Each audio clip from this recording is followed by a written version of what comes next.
तो जय हिंद, नमस्कार प्यारे बच्चों। आप सभी का विकास बिहार बोर्ड पर स्वागत है।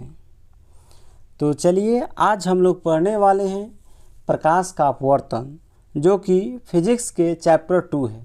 अगर एनसीईआरटी के हिसाब से देखिएगा तो प्रकाश का परावर्तन और अपवर्तन दोनों फर्स्ट चैप्टर हैं, लेकिन भारतीय भवन के अनुसार यह जो चैप्टर है कितना नंबर के है तो याद रखिएगा चैप्टर 2 है, ठीक ना। तो ये जो हम ऑब्जेक्टिव करवा रहे हैं ना, टोटल एनसीईआरटी बुक का है, ठीक है। तो आज हम लोग पढ़ते हैं प्रकाश का अपवर्तन के बारे में। चलिए ध्यान दीजिए। देखिए पहला प्रश्न दिया आप लोग सामने कि किसी माध्यम के अपवर्तनांक म्यू का मान होता है। तो चलिए ध्यान दीजिए, पहला प्रश्न जानने से पहले, इसका आंसर जानने से पहले हम लोग थोड़ा प्रकाश के अपवर्तन के बारे में समझते हैं कि प्रकाश का अपवर्तन क्या होता है। तो ध्यान दीजिए, देखिए इसका डिफिनेशन होता है कि जब प्रकाश की किरणें एक माध्यम से दूसरे माध्यम में प्रवेश करती है, जब प्रकाश की किरणें एक माध्यम से दूसरे माध्यम में प्रवेश करती है तो अपने वास्तविक पथ से मुड़ जाती है, इसे ही प्रकाश का अपवर्तन कहते हैं। इस बात को याद रखिएगा। और याद रखिएगा प्रकाश के अपवर्तन के कारण कौन कौन सी घटना घटती है। जैसे सिक्का देखे होंगे आप लोग, पानी में रखा हुआ सिक्का अगर देखिएगा ना, वो थोड़ा ऊपर उठा हुआ प्रतीत होता है। तो परीक्षा में पूछता है कि पानी में रखा हुआ सिक्का थोड़ा ऊपर उठा हुआ दिखाई देता है, किसके कारण? तो प्रकाश का अपवर्तन के कारण। अगर पानी में अगर छड़ी डाल देंगे या पेंसिल डाल देंगे तो वो थोड़ा टेढ़ा प्रतीत होता है, तो या मुड़ा हुआ प्रतीत होता है, किसके कारण? तो प्रकाश के अपवर्तन के कारण ही। और जो मछुआरा होता है, मछली को भेदने में उसको कठिनाई होती है, किसके कारण? तो प्रकाश के अपवर्तन के कारण ही, ठीक ना, याद रखिएगा। और जो सूर्योदय होते हैं चाहे सूर्यास्त होता है, सूर्योदय मतलब जब सूर्य उगते हैं और सूर्यास्त मतलब डूबना होता है। जब सूर्य देखते हैं तो कुछ देर तक बाद मतलब दिखाई देते हैं, मतलब सूर्यास्त हो जाते हैं, मतलब सूर्य डूब जाते हैं, फिर भी लगता है ना कि सूर्य उगे हुए। इसका कारण क्या है? तो प्रकाश का अपवर्तन ही है, ठीक ना। और वहाँ पर जब उगते हैं यानी सूर्योदय होते हैं, तो ये भी जब उगते हैं ना तो पूरा उगे नहीं रहते हैं, फिर भी हमें मालूम चलता है कि सूर्य उगे हैं। ये भी किसके कारण होता है? तो प्रकाश के अपवर्तन के कारण ही होते हैं। तो चलिए ये सब घटना आप लोग याद रखिएगा, डायरेक्ट परीक्षा में पूछा जा चुका है। तो आइए ध्यान दीजिए और यहाँ से प्रश्न याद रखिएगा। प्रकाश के अपवर्तन पढ़ने से पहले आप लोग याद रखिएगा माध्यम। तो याद रखिएगा माध्यम कितना प्रकार का होता है? तो माध्यम 2 प्रकार के होता है, ठीक ना। एक का नाम होता है विरल माध्यम, एक का नाम क्या है? विरल, और दूसरा का नाम होता है सघन माध्यम। क्या नाम होता है? सघन माध्यम होता है, याद रखिएगा, ठीक ना। विरल माध्यम और सघन माध्यम क्या होता है आप लोग यहाँ पर समझा दे रहे, ध्यान दीजिए। सीधा सी बात याद रखिएगा, विरल मतलब होता है खाली जगह और सघन मतलब होता है भीड़ जगह होता है। जैसे यहाँ पर ले लेंगे हम, एक जगह ले लिए हवा, क्या ले लिए? हवा ले लिए, और दूसरा जगह हम ले लिए, क्या ले लिए? पानी। क्या ले लिए? पानी। अगर दोनों को आपस में तुलना कीजिएगा कि बताइए हवा विरल है कि पानी विरल है, तो आप लोग का आंसर होगा हवा, क्योंकि हवा जो है ना खाली जगह होता है, उसमें हम लोग चल सकते हैं, आसानी से चल सकते हैं, लेकिन पानी में हम लोग आसानी से नहीं चल सकते। तो हवा का अपेक्षा सघन कौन है? तो पानी है। तो पानी यहाँ पर सघन है, तो पानी जो होगा क्या हो जाएगा? सघन माध्यम हो जाएगा, और हवा जो है खाली स्थान है तो विरल माध्यम हो जाएगा। इस बात को याद रखिए। लेकिन याद रखिएगा यहाँ पर हवा और पानी लिए हैं, तो यहाँ पर हवा विरल है और पानी क्या है? सघन है। लेकिन याद रखिए पानी की अपेक्षा यहाँ पर कांच ले लेंगे, कांच। और इसके बाद पूछेंगे ना कि बताइए पानी और कांच में कौन विरल है, तब तो आंसर हो जाएगा कौन? पानी विरल हो जाएगा और कांच क्या हो जाएगा? सघन हो जाएगा, ठीक ना, क्योंकि पानी की अपेक्षा कांच क्या होता है? सघन होता है। चलिए आई होप कि आप लोग को समझ में आया होगा। लेकिन फिर भी नहीं समझ में आया तो मान लीजिए यहाँ पर कांच लिए, देखिए कांच लिए हैं, एक जगह कांच ले लिए, क्या ले लिए?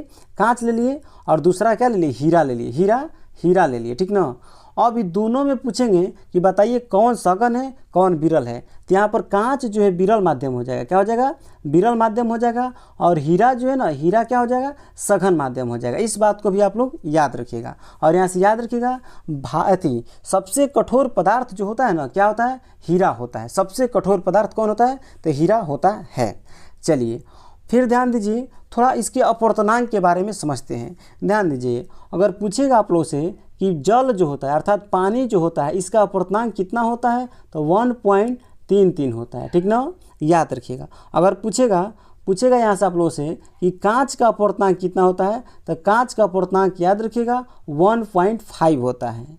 हीरा का अपूर्णांक पूछेगा, हीरा का अपूर्णांक पूछेगा तो 2.42 होता है, याद रखिएगा। परीक्षा में डायरेक्ट बार बार इस प्रश्न रिपीट होते रहता है।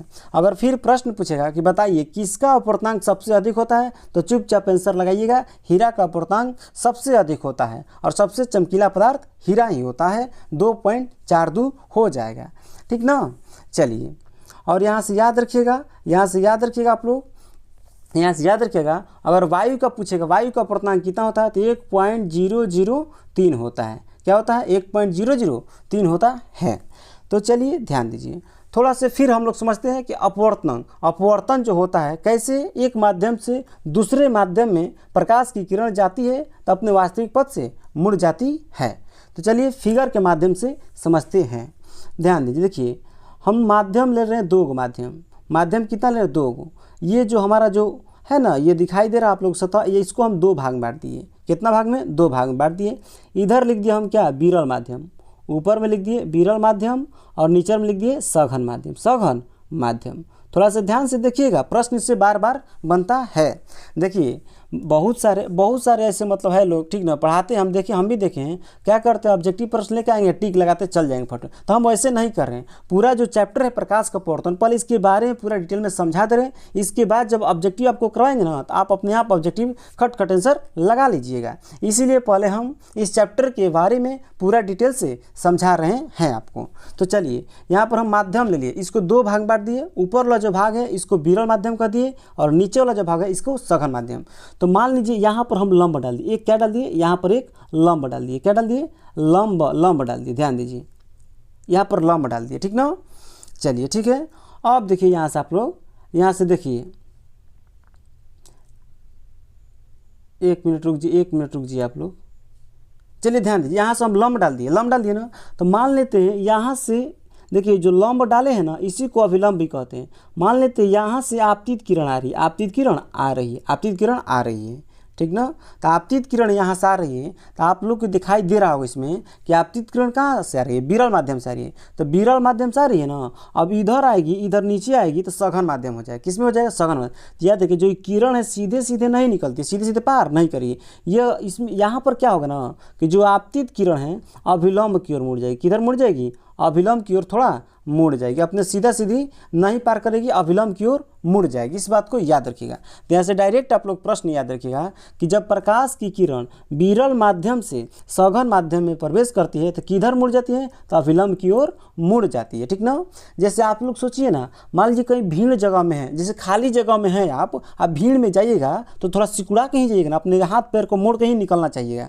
तो वही बात यहाँ पर है। यहाँ पर विरल मतलब होता है खाली जगह और सघन मतलब क्या होता है? भीड़ जगह। तो खाली जगह से भीड़ जगह में आ रही है आपतित किरण, तो अभिलंब की ओर मतलब थोड़ा सा मुड़ जाएगी। क्या करेगी? मुड़ जाएगी। किधर मुड़ जाएगी? तो अभिलंब की ओर मुड़ जाएगी। और फिर यहाँ से ध्यान दीजिए, मान लीजिए फिर इस सतह को हम 2 भाग में बांट दिए। कितना भाग में? 2 भाग में बांट दिए और यहाँ पर अभिलंब डाल दिए। ऊपर वाला को कह दिए विरल माध्यम और नीचे वाला को सघन माध्यम। मान लीजिए अब प्रकाश की किरण जो है ना, प्रकाश की किरण यहाँ से जा रही है, देखिए नीचे वाला सघन माध्यम, तो अब की बार सघन माध्यम से प्रकाश की किरण को ले जा रहे हैं। तो मान लेते हैं सघन माध्यम से यहाँ से आपतित किरण को लेके गए, तो यहाँ पर ध्यान दीजिए सघन माध्यम से अब की बार विरल माध्यम भेज रहे हैं। तो याद रखिए इसका वास्तविक पथ है ना, ऐसे जाएगी, ऐसे डॉट अगर करेंगे आप लोगों तो वास्तविक पथ इसका यही वाला है, ठीक ना। तो ऐसे निकलना चाहिए, लेकिन ऐसे आपतित किरण निकलेगी नहीं। अब यहाँ पर क्या होता है ना, अभिलंब से दूर भाग जाती है, अभिलंब से दूर भागती है आपतित किरण। आप क्या कहते हैं? अभिलंब से दूर भागती है।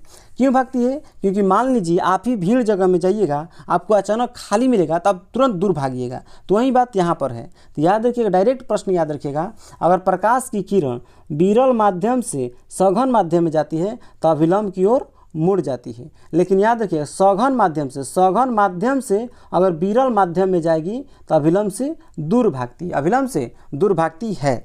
चलिए आई होप कि आप लोग यहाँ तक कंप्लीट समझ में आया होगा। चलिए ध्यान दीजिए, फिर आगे समझते हम लोग। याद रखिएगा यहाँ से याद रखिएगा आपतित किरण और अभिलंब, आपतित किरण और अभिलंब के बीच जो कोण बनता है ना, जो कोण बनता है इसे आपतन कोण कहते हैं। इसे क्या कहते हैं? आपतन कोण। और आपतन कोण के छोटा आई से सूचित करते हैं, ठीक ना। और यहाँ पर ध्यान दीजिए, आपतन कोण तो पिछला वीडियो में यानी प्रकाश के परावर्तन में भी समझे थे, लेकिन यहाँ पर ध्यान दीजिए अब इसमें क्या होता है, प्रकाश के अपवर्तन में ना परावर्तन कोण नहीं आएगा। क्यों नहीं आएगा? क्योंकि यहाँ पर जो है ना ऊपर से जो किरण इसको आपतित किरण कहती है, और नीचे जो किरण आ रही है ना इसको अपवर्तित किरण कहते हैं। इसमें परावर्तित किरण नहीं आती है, ठीक ना, याद रखिएगा। तो अपवर्तित किरण, ये अपवर्तित किरण और अभिलंब के बीच जो कोण बनेगा ना इसे अपवर्तन कोण कहते हैं। क्या कहते हैं? अपवर्तन कोण कहते हैं। और अपवर्तन कोण जो होता है ना, अपवर्तन कोण को छोटा आर से सूचित करते हैं। इस बात को याद रखिएगा। चलिए, तो यहाँ से 2 प्रश्न आप लोगों को कंप्लीट हुआ होगा। देखिए कौन कौन? कि जब प्रकाश की किरण विरल माध्यम से सघन माध्यम में जाती है, विरल माध्यम से सघन माध्यम में जाती है तो अभिलंब की ओर मुड़ जाती है, ठीक ना। लेकिन यही सघन माध्यम से विरल माध्यम में जाती है तो अभिलंब से दूर भागती है। तो 2 प्रश्न आप लोगों को क्लियर हो गया, ठीक ना। लेकिन याद रखिए, फिर प्रश्न पूछेगा यहाँ से कि जब प्रकाश की किरण, याद रखिए, जब प्रकाश की किरण विरल माध्यम से सघन माध्यम में जाती है तो आपतन कोण जो होता है ना, आपतन कोण जो होता है अपवर्तन कोण से क्या होता है? बड़ा होता है। इस बात को याद रखिएगा, ठीक ना। जब प्रकाश की किरण विरल माध्यम से सघन माध्यम जाती है तो जो ये आपतन कोण होता है अपवर्तन कोण से क्या होता है? अपवर्तन कोण से बड़ा होता है, ठीक ना, याद रखिएगा। और यहाँ से याद रखिएगा, जब प्रकाश की किरण सघन माध्यम से विरल माध्यम में जाती है तो यहाँ पर क्या होता है? आपतन कोण जो होता है ना अपवर्तन कोण से छोटा हो जाता है। फिर एक बार बोलते रहे हैं, जब प्रकाश की किरण विरल माध्यम से सघन माध्यम में जाती है तो आपतन कोण जो होता है अपवर्तन कोण से बड़ा होता है। लेकिन सघन माध्यम से विरल माध्यम में जाएगी किरण तो याद रखिएगा आपतन कोण जो होता है ना, ये आपतन कोण जो होता है अपवर्तन कोण से क्या होता है? छोटा हो जाता है। चलिए, आप लोग यहाँ तो कंप्लीट हुआ होगा। चलिए, अब थोड़ा हम लोग समझते हैं अपवर्तनांक के बारे में। तो याद रखिएगा अपवर्तनांक जो होता है ना, अपवर्तनांक जो होता है, अपवर्तनांक जो होता है मात्रकहीन होता है। क्या होता है? मात्रकहीन होता है। याद रखिएगा, मात्रकहीन होता है, अर्थात इसका कोई मात्रक नहीं होता है। और याद रखिएगा, जिसका कोई मात्रक नहीं होता है उसका कोई बीमा भी नहीं होगा। और यहाँ से याद रखिएगा, और पूछेगा कि प्रकाश के अपवर्तन के कितना नियम होता है? तो प्रकाश के अपवर्तन के 2 नियम होता है, ठीक ना। याद रखिए, कितना नियम? 2 नियम होता है। तो इसका पहला नियम तो उतना इंपॉर्टेंट नहीं है, लेकिन दूसरा जो नियम होता है प्रकाश के अपवर्तन का, इस बहुत ही इंपॉर्टेंट है। याद रखिएगा, जो प्रकाश के अपवर्तन के दूसरा नियम होता है उसे स्नेल का नियम कहते हैं। क्या कहते हैं? स्नेल का नियम कहते हैं, स्नेल का नियम। और स्नेल का नियम में क्या होता है? साइन आई बाटा में क्या होता है? साइन आर होता है। साइन आई बाटा में साइन आर होता है। इस बात को याद रखिएगा। और इसके बराबर में एक म्यू होता है, इसको क्या कहते हैं? म्यू। जहाँ म्यू एक क्या होता है? तो नियतांक होता है, ठीक ना, याद रखिएगा। और ध्यान दीजिए, डायरेक्ट प्रश्न आप लोग एग्जाम में पूछा है 2 नंबरिया में कि स्नेल के नियम से आप क्या समझते हैं? स्नेल के नियम से आप क्या समझते हैं? तो देखिए कैसे लिखते हैं। देखिए, ये जो साइन है ना, साइन को हिंदी में जया बोलते हैं। क्या बोलते हैं? जया बोलते हैं। तो याद रखिएगा। तो यहाँ पर आई जो है, आई को आपतन कोण कहते हैं। अभी समझाएं हम कि आई को क्या कहते हैं? आपतन कोण, और आर को अपवर्तन कोण कहते हैं। तो ध्यान से सुनिएगा, आपतन कोण की जया तथा अपवर्तन कोण की जया के अनुपात को ही स्नेल का नियम कहते हैं। क्या बोले? आपतन कोण की जया तथा अपवर्तन कोण की जया के अनुपात को ही स्नेल का नियम कहते हैं। इस बात को आप लोग याद रखिएगा। चलिए, ठीक है, ध्यान दीजिए। अब ध्यान दीजिए यहाँ पर, तो देखिए पहले अभी बताते हैं। ध्यान दीजिए, किसी माध्यम के अपवर्तनांक म्यू का मान होता है। तो देखिए अभी लिखे तो म्यू बराबर साइन आई बटा में साइन आर, म्यू का मान पूछा है तो इसका राइट आंसर क्या हो जाएगा? साइन आई बटा में साइन आर हो जाएगा, यानी ऑप्शन नंबर 20 सही है, ठीक ना। देखिए इसको हम अभी बता दिए इसलिए क्योंकि अभी इसके बारे में आप लोगों को समझाए थे, लेकिन हाँ अभी नेक्स्ट प्रश्न पे नहीं जाएंगे, अभी और इसके बारे में डिटेल में समझेंगे। चलिए ध्यान दीजिए, अब समझिए आप लोग। यहाँ पर याद रखिएगा, जो लेंस होता है ना, लेंस जो होता है, लेंस के बारे में समझते हैं। लेंस, देखिए लेंस को क्या कहते हैं? लेंस कहते हैं या इसी को ताल कहते हैं। यह जो होता है ना, यह पारदर्शी माध्यम होता है। याद रखिएगा, लेंस जो होता है क्या होता है? पारदर्शी होता है। लेंस क्या होता है? पारदर्शी। तो आप लोग के एग्जाम में बार बार पूछता है किससे लेंस बनाया जा सकता है, किससे लेंस नहीं बना सकता है। तो बार बार आप लोग एग्जाम में पूछता है कि किस वस्तु से लेंस नहीं बना सकता। तो ऑप्शनवा में मिट्टी लिखा रहता है। क्या लिखा रहता है? मिट्टी लिखा रहता है। यही आंसर लगा दीजिएगा, याद रखिएगा। तो ध्यान दीजिए, लेंस उससे हमेशा नहीं, लेंस किससे नहीं बनेगा, तो लेंस उससे नहीं बनेगा जो पारदर्शी नहीं होगा। पारदर्शी के मतलब होता है जिससे प्रकाश आर पार नहीं कर पाएगा, उससे लेंस नहीं बनेगा। लेंस उसी से बनेगा जिससे प्रकाश आर पार होता होगा। जिससे प्लास्टिक हो जाएगा, क्या हो जाएगा, प्लास्टिक, क्या हो जाएगा, प्लास्टिक, प्लास्टिक हो जाएगा, कांच हो जाएगा, पानी हो जाएगा, इस सब से लेंस बनाया जा सकता है। चलिए याद रखिएगा, लेंस जो होता है ना, लेंस कितना प्रकार के होता है, तो लेंस जो होता है 2 प्रकार के। लेंस कितना प्रकार का होता है, तो 2 प्रकार का होता है, याद रखिएगा। कौन कौन, तो याद रखिएगा, उत्तल लेंस होता है और दूसरा होता है अवतल लेंस। अवतल लेंस याद रखिएगा, ठीक ना। इसको इंग्लिश में क्या कहते हैं, कन्वेक्स, कन्वेक्स लेंस कहते हैं। क्या कहते हैं, कन्वेक्स लेंस। और इसको कॉनकेव क्या कहते हैं, कॉनकेव लेंस कहते हैं, ठीक ना, याद रखिएगा। चलिए यहाँ से याद रखिएगा। और जो उत्तल लेंस होता है, इसी का दूसरा नाम क्या होता है, अभिसारी लेंस। क्या होता है, अभिसारी लेंस होता है। क्या होता है, तो अभिसारी लेंस होता है। और अवतल लेंस जो होता है, इसका दूसरा नाम होता है अपसारी लेंस। क्या नाम है, अपसारी लेंस है। लेकिन एक बात याद रखिएगा मेरे दोस्त, एक बात याद रखिएगा, दर्पण में जाते हैं ना, तो दर्पण में इसका उल्टा हो जाता है। दर्पण में क्या होता है, अगर आपको यही कह देंगे कि अवतल दर्पण को दूसरा नाम क्या है, अवतल दर्पण का दूसरा नाम क्या है, याद रखिए, अवतल दर्पण का अगर पूछेंगे दूसरा नाम दर्पण के, तो अभिसारी दर्पण हो जाएगा, ठीक ना। लेकिन याद रखिएगा, अगर उत्तल दर्पण पूछेंगे, उत्तल दर्पण का दूसरा नाम क्या है, तो अपसारी हो जाएगा। लेकिन इसमें उल्टा होता है, उत्तल लेंस को ही अभिसारी लेंस कहते हैं और अवतल लेंस को क्या कहते हैं, अपसारी लेंस होता है, ठीक ना। क्यों कहते हैं, तो इसलिए कहते हैं ना, क्योंकि उत्तल लेंस जो होता है ना, प्रकाश की किरणों को एक बिंदु पर एकत्र करता है, इसीलिए उत्तल लेंस को अभिसारी लेंस कहते हैं। और अवतल लेंस क्या करता है, प्रकाश की किरणों को विभिन्न दिशाओं में फैला देता है, इसीलिए अवतल लेंस को अपसारी लेंस कहते हैं। इस बात को आप लोग कंप्लीट याद रखिएगा। चलिए ध्यान दीजिए, थोड़ा इन दोनों में अंतर समझते हैं, ठीक ना। ध्यान दीजिए, उत्तल लेंस और अवतल लेंस में अंतर समझ लेते हैं। उत्तल लेंस और अवतल लेंस में अंतर थोड़ा सा समझ लेते हैं। ध्यान दीजिए, हम लिखेंगे नहीं क्योंकि स्पेस थोड़ा सा कम है, आप लोग ध्यान से सुनिएगा। देखिए उत्तल लेंस जो होता है ना, उत्तल लेंस जो होता है, देखिए ऐसे बनता है, उत्तल लेंस ऐसे बनता है, ठीक ना। और अवतल लेंस जो होता है, अवतल लेंस ऐसे बनता है। अवतल लेंस का चित्र यही है, ठीक ना। तो याद रखिएगा, जो उत्तल लेंस होता है किनारों की अपेक्षा, यानी किनारों की अपेक्षा बीच में क्या होता है, तो मोटा होता है, ठीक ना। और अवतल लेंस जो होता है किनारों के अपेक्षा बीच में क्या होता है, पतला होता है, याद रखिएगा। और यहाँ से याद रखिएगा, उत्तल लेंस का जो फोकस होता है वास्तविक होता है और अवतल लेंस का फोकस जो होता है काल्पनिक होता है। और यहाँ से याद रखिएगा, उत्तल लेंस का जो फोकस दूरी होता है, इसका फोकस दूरी हमेशा पॉजिटिव अर्थात धनात्मक होता है। अवतल लेंस का जो फोकस दूरी होता है ऋणात्मक अर्थात माइनस में होता है। और याद रखिएगा, उत्तल लेंस की जो क्षमता होता है ना, क्षमता जो होता है प्लस में होता है, ठीक ना। और अवतल लेंस का फोकस क्षमता जो होता है ऋणात्मक होता है। इस बात को भी आप लोग याद रखिएगा। और यहाँ से याद रखिएगा, उत्तल लेंस जो होता है वास्तविक एवं काल्पनिक दोनों प्रकार का प्रतिबिंब बनाता है, लेकिन अवतल लेंस सिर्फ और सिर्फ काल्पनिक प्रतिबिंब बनाता है। लेकिन याद रखिएगा, दर्पण की बात आएगा तो वहाँ पर अवतल दर्पण वास्तविक एवं काल्पनिक दोनों प्रकार का प्रतिबिंब बनता है, लेकिन उत्तल दर्पण सिर्फ और सिर्फ काल्पनिक प्रतिबिंब बनाता है। कब, जब दर्पण की बात आएगा तब, इतना याद रखिएगा। चलिए ध्यान दीजिए, थोड़ा सा अब नेक्स्ट चलते हैं। चलिए ध्यान दीजिए और याद रखिएगा, यहाँ से थोड़ा उत्तल लेंस में प्रतिबिंब के बारे में समझते हैं। तो याद रखिएगा, उत्तल लेंस जो होता है ना, उत्तल लेंस में 6 प्रकार के प्रतिबिंब बनता है। कितना प्रकार के प्रतिबिंब बनता है, तो उत्तल लेंस में 6 प्रकार के प्रतिबिंब बनता है। देखिए 6 प्रकार के प्रतिबिंब आप लोगों को समझा दें। देखिए क्या हो गया, उत्तल लेंस हो गया, ठीक ना। ध्यान दीजिए, मेन इंपॉर्टेंट ये उत्तल लेंस वाला पूछता है। और याद रखिएगा, उत्तल लेंस के यहाँ पर बीच में जो होता है प्रकाशीय केंद्र होता है और प्रकाशीय केंद्र को ओ से सूचित किया जाता है।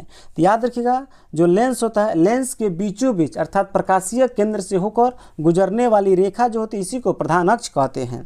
और याद रखिएगा, ये लेंस जो होता है 2 फलकों से घिरा हुआ पारदर्शक माध्यम होता है। यानी इसमें कितना फलक होता है, तो इसमें 2 फलक होता है। कितना, 2 फलक होता है। तो इसीलिए याद रखिएगा, 2 फलक होता है ना, तो याद रखिएगा इसका 2 फलक होता है, इसीलिए इसमें क्या होता है, 2 वक्रता केंद्र भी होता है और 2 फोकस भी होता है। लेकिन याद रखिएगा कौन कौन होता है, तो याद रखिएगा यहाँ पर हम लोग लिखेंगे F1, क्या लिखेंगे, F1 लिखेंगे। और यहाँ पर क्या लिखेंगे, 2F1 लिखेंगे, ठीक, याद रखिएगा। और यहाँ पर F1 तो यहाँ पर हो जाता है F2 और यहाँ पर हो जाता है 2F 2 हो जाता है, याद रखिएगा, ठीक ना। लेकिन याद रखिए उत्तल लेंस का जो मुख्य फोकस होता है ना इधर राइट साइड में होता है, इधर क्या होता है, राइट साइड में होता है, इस बात को याद रखिए।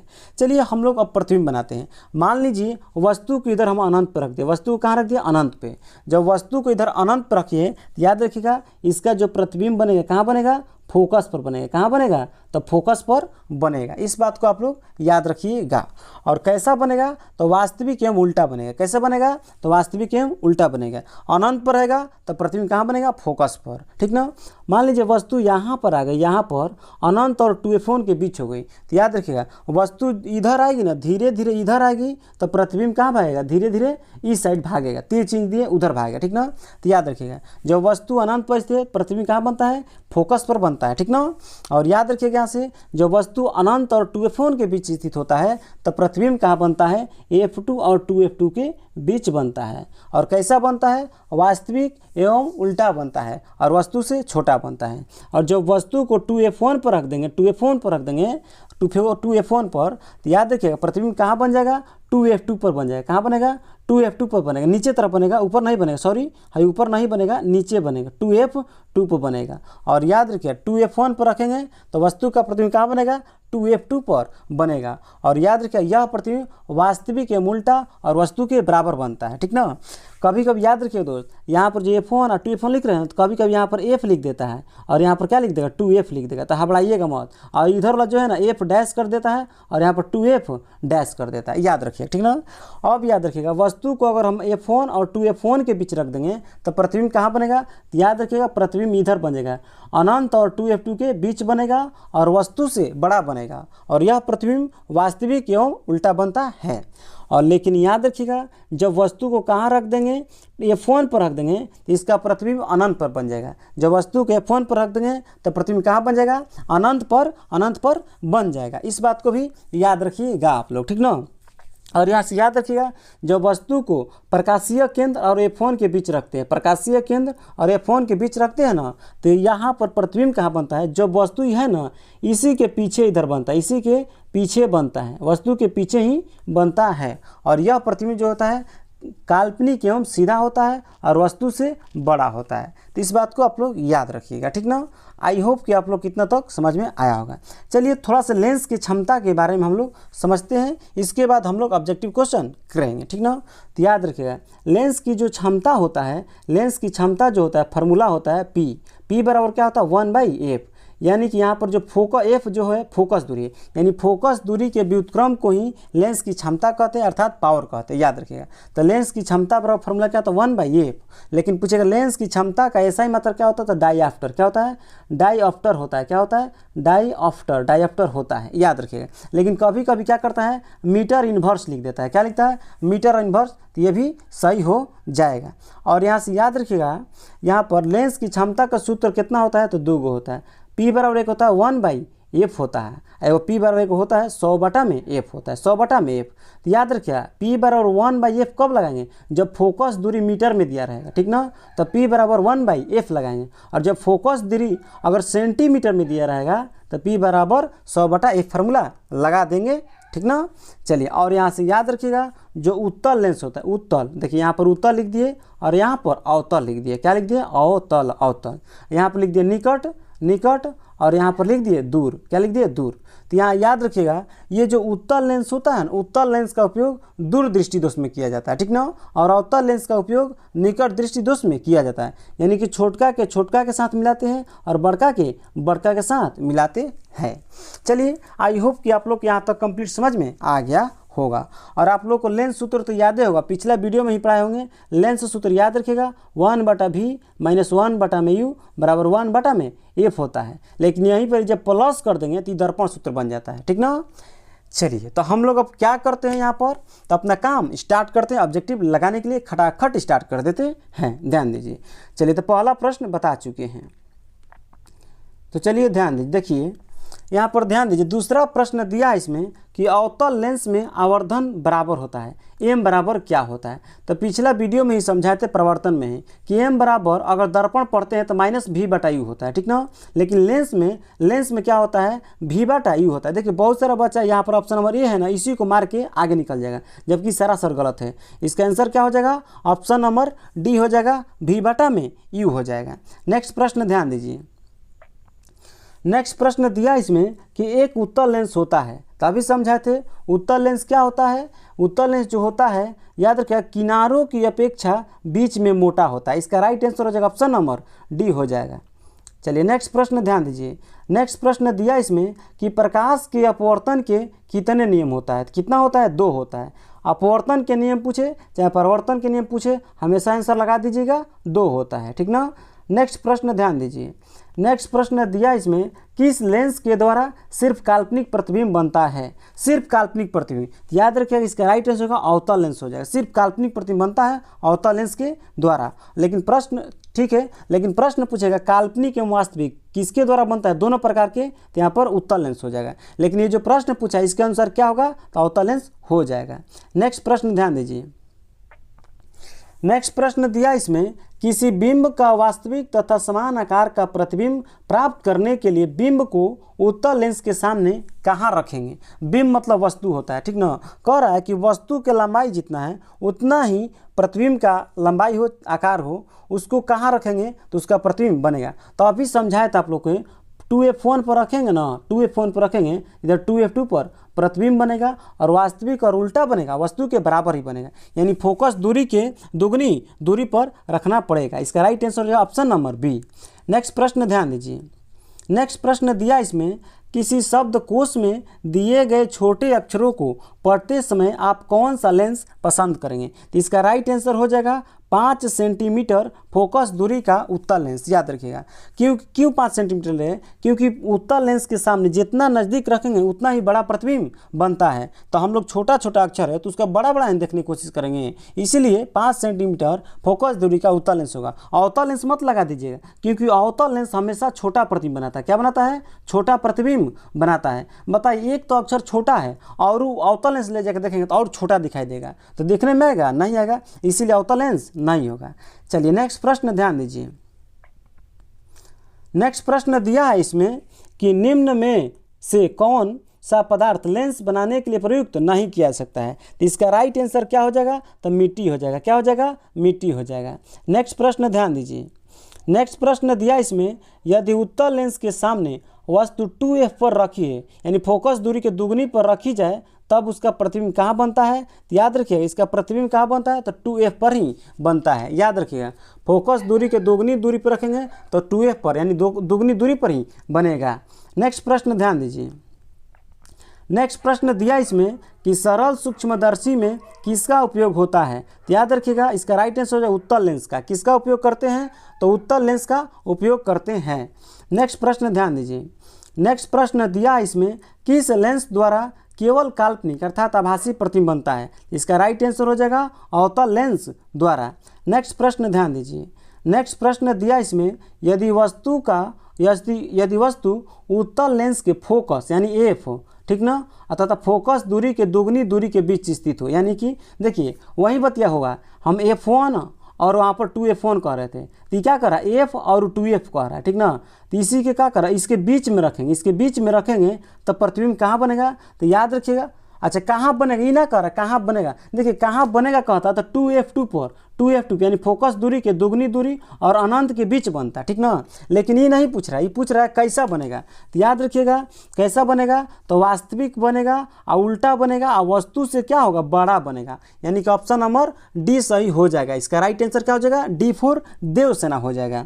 नेक्स्ट प्रश्न ध्यान दीजिए, चलिए उत्तल लेंस को कहा जाता है, तो उत्तल लेंस को कौन सा लेंस कहते हैं, तो अभिसारी लेंस कहा जाता है। ए फॉर आर्मी हो जाएगा। नेक्स्ट प्रश्न ध्यान दीजिए, नेक्स्ट प्रश्न दिया है इसमें कि लेंस की क्षमता व्यक्त की जाती है। तो लेंस की क्षमता के बारे में अभी बताएं, फोकस दूरी के व्युत्क्रम द्वारा, यानी ऑप्शन नंबर सी होगा, C4 कटप्पा हो जाएगा। नेक्स्ट प्रश्न ध्यान दीजिए, नेक्स्ट प्रश्न दिया इसमें कि उत्तल लेंस द्वारा आवर्धित, देखिए बार बार समझाते हैं, आवर्धित मतलब क्या होता है, तो बड़ा होता है, क्या होता है, बड़ा होता है, ठीक ना। तो यही प्रश्न पूछ रहा है, उत्तल लेंस द्वारा आवर्धित काल्पनिक प्रतिबिंब तब बनता है जब वस्तु रहती है। तो वस्तु कहाँ रहती है, तो याद रखिए वस्तु जब फोकस और लेंस के बीच स्थित होती है तब प्रतिबिंब आवर्धित और काल्पनिक बनता है। नेक्स्ट प्रश्न ध्यान दीजिए, नेक्स्ट प्रश्न दिया है इसमें कि सघन माध्यम से विरल माध्यम में, ध्यान दीजिए, गमन करने पर आपतन कोण और अपवर्तन कोण में क्या संबंध होता है। देखिए अभी समझाए थे आप लोगों को, मान लीजिए फिर बना दे एक बार, ये जो हो गया सतह हो गया, ठीक ना, इसको दो भाग में बांट दिए और यहाँ पर अविलंब खींच दिए, इसको विरल लिख दिए, क्या लिख दिए, विरल, और इसको क्या लिख दिए, सघन। बार बार हम समझा रहे हैं, बात याद रखिए, कर जब प्रकाश की किरण सघन से, देखिए मान लीजिए सघन से विरल में जा रही है, सघन से विरल में आपतित किरण जा रही है, ठीक ना, यह क्या करती है, अविलंब से इधर दूर भागती है, दूर भागती है ना, तो ये वाला कोण जो होता है ना, ये वाला जो कोण होता है, ये वाला कोण क्या होता है, अपवर्तन कोण, अपवर्तन कोण आर होता है, और ये वाला जो कोण होता है अविलंब और आपतित किरण के बीच, ये अपवर्तन कोण होता है। तो अपवर्तन कोण यहाँ पर क्या हो जाता है, छोटा हो जाता है, और आपतन कोण क्या है, अपवर्तन कोण क्या हो जाता है, बड़ा हो जाता है। फिर एक बार बोल रहे हैं, इस कंडीशन में क्या होता है, जो आई होता है अर्थात आपतन कोण होता है, अपवर्तन कोण से क्या होता है, छोटा हो जाता है। देखिए किस ऑप्शन में दिया है, आर का मान बड़ा होना चाहिए, देखिए ऑप्शन नंबर सी में दिया है, किस में दिया है, तो ऑप्शन नंबर सी में दिया है, इस बात को याद रखिएगा। चलिए नेक्स्ट प्रश्न ध्यान दें, देखिए ये जो प्रश्न पूछा है ना, ऐसा नहीं है कि यहीं दे देगा प्रश्न सेम टू सेम, यहाँ पर सघन लिखा है ना, यहाँ पर विरल कर देगा, अगर खाली विरल कर देगा ना तो ऑप्शन नंबर 20 सही होगा, ये भी याद रखिएगा, ठीक ना। चलिए नेक्स्ट प्रश्न ध्यान दीजिए, नेक्स्ट प्रश्न दिया इसमें कि प्रकाश की चाल सबसे अधिक होता है, तो याद रखिएगा निर्वात में, किस में होता है, निर्वात में होता है, और कितना होता है, तो 3 × 10⁸ मीटर प्रति सेकेंड होता है। अगर किलोमीटर में पूछेगा तो 3 लाख किलोमीटर हो जाएगा, इस बात को याद रखिएगा।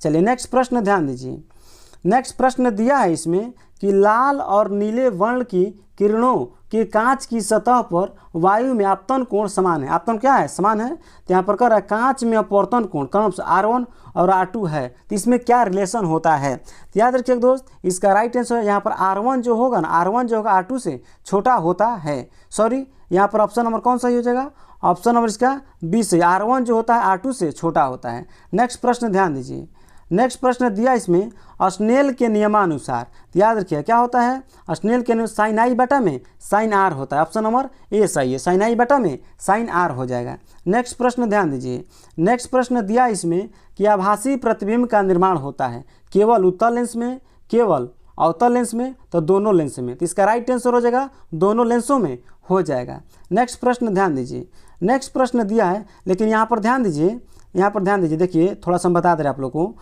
देखिए यहाँ पर अगर आभासी प्रतिबिंब क्या होता है, केवल आभासी सिर्फ लगा देता है कि केवल आभासी प्रतिबिंब बनता है, तो इसका राइट आंसर होता है अवतल लेंस, याद रखें, लेकिन केवल नहीं लगा है इसलिए इसका राइट आंसर हो जाएगा दोनों हो जाएगा।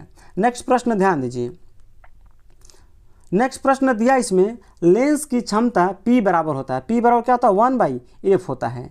नेक्स्ट प्रश्न ध्यान दीजिए, नेक्स्ट प्रश्न दिया इसमें कि लेंस की क्षमता का SI मात्रक क्या होता है, तो याद रखिएगा डायप्टर होता है, क्या होता है, डायप्टर हो जाएगा। कभी कभी 1/m लिख देता है, कभी कभी क्या लिखता है 1/m, या इसी को कहते हैं मीटर इन्वर्स कहते हैं, ये भी लिख देता है ऑप्शन में, ये नहीं रहेगा तो यही आंसर लगा दीजिएगा। नेक्स्ट प्रश्न ध्यान दीजिए, नेक्स्ट प्रश्न दिया इसमें पानी के भीतर तैरते मनुष्य को किनारे पर स्थित मीनार की ऊंचाई कैसी दिखाई देती है, तो याद रखिएगा इसका राइट आंसर ज़्यादा दिखाई देती है। नेक्स्ट प्रश्न ध्यान दीजिए, नेक्स्ट प्रश्न दिया इसमें कि शीशे के स्लैब से, शीशा के जो पट्टी होता है ये वाला, शीशे के स्लैब से जब प्रकाश का अपवर्तन होता है तो उसमें क्या होता है, तो उसमें याद रखिएगा विचलन नहीं होता पर पार्श्व विस्थापन होता है, विचलन नहीं होता लेकिन क्या होता है, पार्श्व विस्थापन होता है। नेक्स्ट प्रश्न ध्यान दीजिए, नेक्स्ट प्रश्न दिया इसमें कि कौन सा लेंस अपसारी लेंस भी कहलाता है, अपसारी तो अवतल लेंस हो जाएगा, क्या हो जाएगा, अवतल लेंस हो जाएगा। नेक्स्ट प्रश्न ध्यान दीजिए, नेक्स्ट प्रश्न दिया इसमें कि निम्नलिखित में कौन सी वस्तु वास्तविक प्रतिबिंब बना सकता है, वास्तविक प्रतिबिंब खाली बना सकता है, इसका राइट आंसर हो जाएगा उत्तल लेंस, क्या हो जाएगा, उत्तल लेंस हो जाएगा। नेक्स्ट प्रश्न ध्यान दीजिए, नेक्स्ट प्रश्न दिया है इसमें कि प्रकाश की एक किरण जब विरल माध्यम से सघन माध्यम में जाती है तब वह, देखिए विरल से सघन में जा रही है, तो विरल से सघन में जाती है तो अविलंब की ओर मुड़ जाती है, इसका राइट आंसर हो जाएगा ऑप्शन नंबर डी हो जाएगा, D फॉर देवसेना। नेक्स्ट प्रश्न ध्यान दीजिए, नेक्स्ट प्रश्न दिया इसमें, जब प्रकाश की एक किरण एक माध्यम से दूसरे माध्यम में जाती है तो अपने पूर्व पथ से विचलित हो जाती है। इस घटना को प्रकाश का अपवर्तन कहते हैं। नेक्स्ट प्रश्न ध्यान दीजिए। नेक्स्ट प्रश्न दिया है इसमें कि उत्तल लेंस में जब वस्तु फोकस एवं लेंस के बीच यानी एफ एवं लेंस के बीच स्थित होगी तो प्रतिबिंब बनता है। तो याद रखिए, उत्तल लेंस में काल्पनिक और सीधा बनता है। क्या बनता है? काल्पनिक और सीधा। देखिए यहाँ पर काल्पनिक तो लिखा है लेकिन उल्टा लिखता है, गलत है। बार बार आप लोगों को समझाते हैं कि काल्पनिक उल्टा लिखेगा, काल्पनिक बनता है तो हमेशा सीधा ही बनता है, उल्टा कभी नहीं आएगा। इसका राइट आंसर काल्पनिक एवं सीधा। नेक्स्ट प्रश्न ध्यान दीजिए। नेक्स्ट प्रश्न दिया इसमें, लेंस का प्रत्येक छोटा भाग क्या कहलाता है? लेंस जो होता है उसका प्रत्येक छोटा भाग क्या कहलाता है? तो प्रिज्म कहलाता है। क्या कहलाता है? तो प्रिज्म कहलाता है। इस बात को याद रखिए। देखिए, जब मानव नेत्र वायुमंडलीय अपवर्तन पढ़ेंगे ना, उसमें प्रिज्म क्या होता है पूरा डिटेल में आप लोग को समझा देंगे। अभी इसका आंसर याद रखिएगा, प्रिज्म होता है। और याद रखिएगा, प्रिज्म में टोटल सतह कितना होता है? तो 5 सतह होता है, याद रखिएगा। लेकिन पूछे कितना सतह दिखाई देता है, तो 3 सतह क्या होता है? दिखाई देता है। लेकिन टोटल कितना होता है? तो 5 होता है। नेक्स्ट प्रश्न ध्यान दीजिए। नेक्स्ट प्रश्न दिया है, उत्तल लेंस के सामने एक बीम मतलब वस्तु को लेंस के फोकस और प्रकाशीय केंद्र के बीच रखा जाता है। देखिए, फिर पीछे वाला प्रश्न है, बार बार रिपीट कर रहा है लैंग्वेज चेंज करके। तो इसका राइट आंसर होगा काल्पनिक और आवर्धित बनता है। क्या बनता है? काल्पनिक और आवर्धित बनता है। नेक्स्ट प्रश्न ध्यान दीजिए। नेक्स्ट प्रश्न दिया है इसमें, एक मिनट रुक जाइए। हाँ, नेक्स्ट प्रश्न दिया इसमें, दो माध्यमों के सीमा पृष्ठ पर एक प्रकाश की किरण लंबवत आपतित होती है, अपवर्तन कोण होगा। देखिए, भुलवा दिया यहाँ पर। कह रहा है जो पृष्ठ हो गया, जो पृष्ठ पे पढ़ा रहे हैं, इसको 2 भाग में से बांट दीजिए। कह रहा है यहाँ से आपतित किरण अगर लंबवत आएगी तो अपवर्तन कोण क्या होगा? बताइए, इसे आएगी अपवर्तित आपतित किरण तो सीधे सीधे निकल जाएगी। तो कहेंगे इसके बीच में कुछ गैप बना, कुछ गैप होता है, 2 रेखा के 2 किरणों के बीच ऐसे कुछ गैप होता है, तभी तो कोण बनता है। इसमें कुछ गैप ही नहीं होगा तो कोण क्या बनेगा? 0 डिग्री बनेगा। चलिए नेक्स्ट प्रश्न ध्यान दीजिए। नेक्स्ट प्रश्न दिया है इसमें कि यदि आपतन कोण I अपवर्तन कोण R हो तो कोणीय विचलन होता है। याद रखिएगा, इसका राइट आंसर हो जाएगा I-R हो जाएगा। क्या हो जाएगा? I-R, यानी दोनों का डिफरेंस जो होता है वही क्या कहलाता है? कोणीय विचलन कहलाता है। नेक्स्ट प्रश्न ध्यान दीजिए। नेक्स्ट प्रश्न दिया है, यदि हवा के सापेक्ष कांच का अपवर्तनांक 1.5 है तो कांच के सापेक्ष हवा का अपवर्तनांक होगा। याद रखिएगा, इसका राइट आंसर हो जाएगा 1.5 + 1 हो जाएगा। नेक्स्ट प्रश्न ध्यान दीजिए। नेक्स्ट प्रश्न दिया इसमें कि सूर्यास्त के समय क्षितिज के नीचे चले जाने पर भी सूर्य कुछ समय तक दिखाई देता है। इसका कारण क्या है? तो प्रकाश का अपवर्तन हो जाएगा। नेक्स्ट प्रश्न ध्यान दीजिए।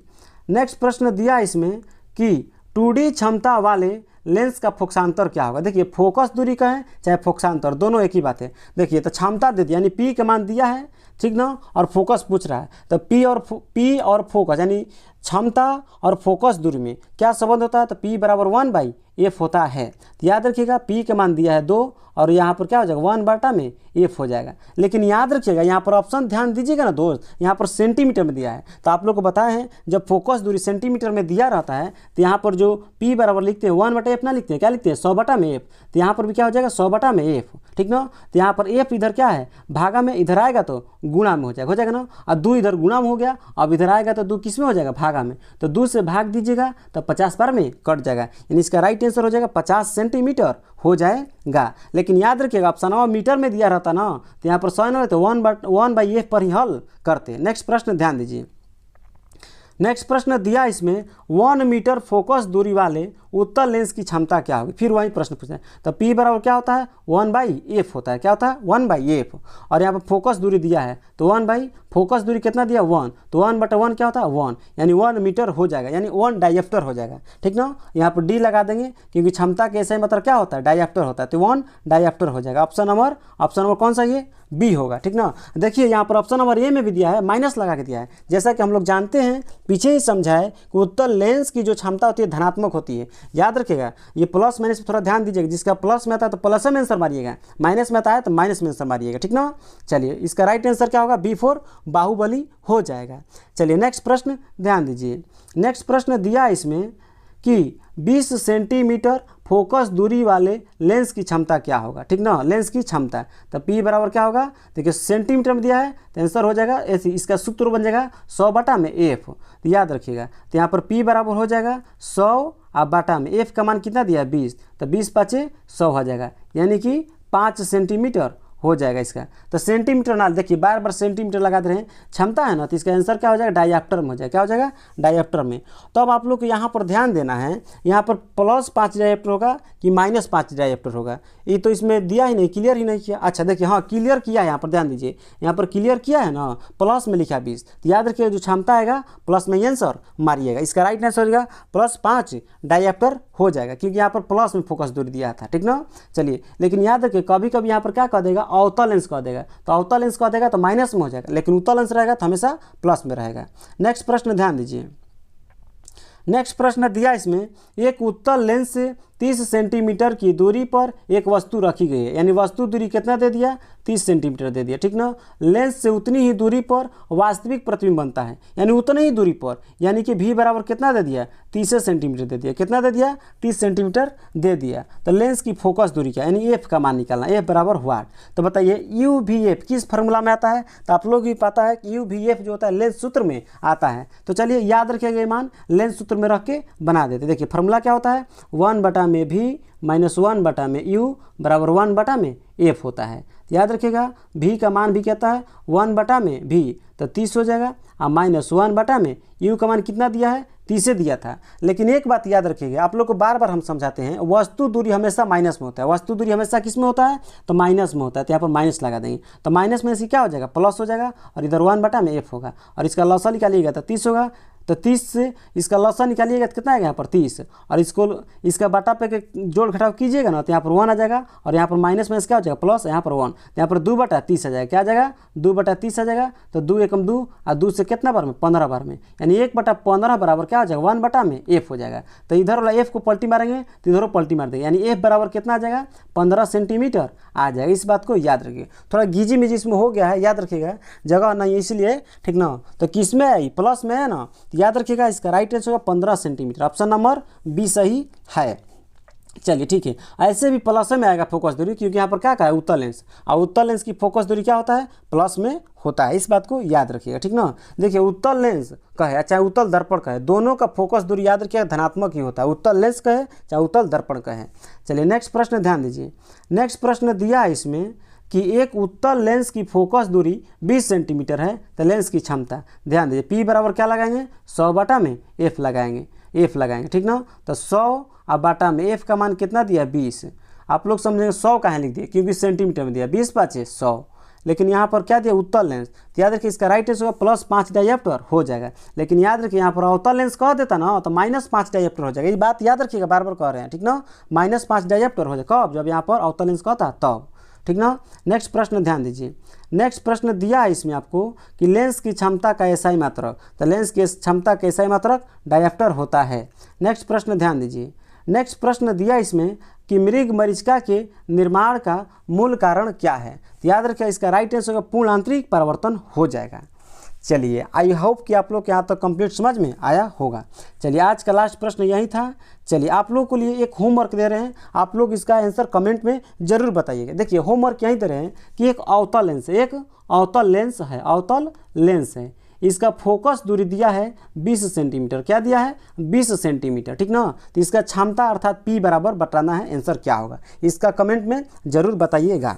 चलिए मिलते हैं नेक्स्ट वीडियो में, तब तक के लिए जय हिंद, बाय।